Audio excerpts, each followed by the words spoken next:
chapter 12. In the 7th year of Jehu, Joash became king, and he reigned in Jerusalem 40 years. His mother's name was Zebiah. She was from Beersheba.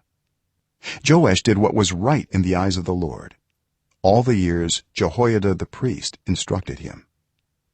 The high places, however, were not removed.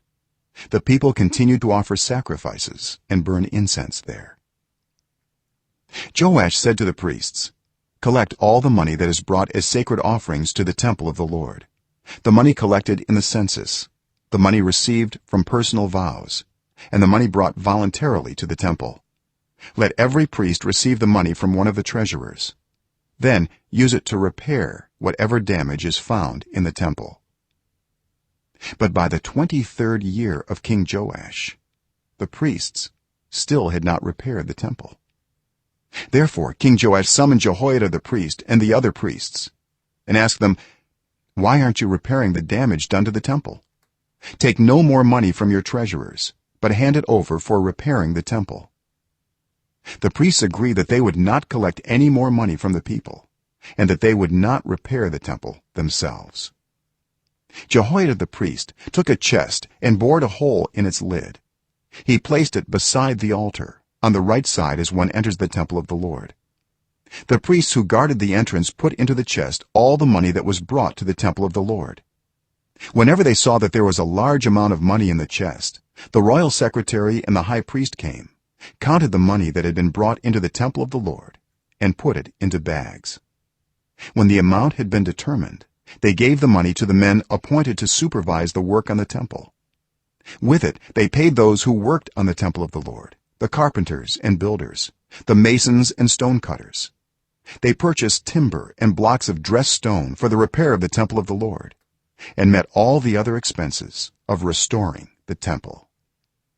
The money brought into the temple was not spent for making silver basins, wick trimmers, sprinkling bowls, trumpets, or any other articles of gold or silver for the temple of the Lord. It was paid to the workers who used it to repair the temple. They did not require an accounting from those to whom they gave the money to pay the workers, because they acted with complete honesty. The money from the guilt offerings and sin offerings was not brought into the temple of the Lord. It belonged to the priests. About this time Hazael king of Aram went up and attacked Gath and captured it. Then he turned to attack Jerusalem. But Joash king of Judah took all the sacred objects dedicated by his predecessors, Jehoshaphat, Jehoram, and Ahaziah the kings of Judah, and the gifts he himself had dedicated, and all the gold found in the treasuries of the temple of the Lord and of the royal palace, and he sent them to Hazael king of Aram, who then withdrew from Jerusalem. As for the other events of the reign of Joash and all he did, are they not written in the book of the annals of the kings of Judah? His officials conspired against him and assassinated him at Beth-Milo, on the road down to Silla. The officials who murdered him were Jozabad son of Shimeath and Jehozabad son of Shomer.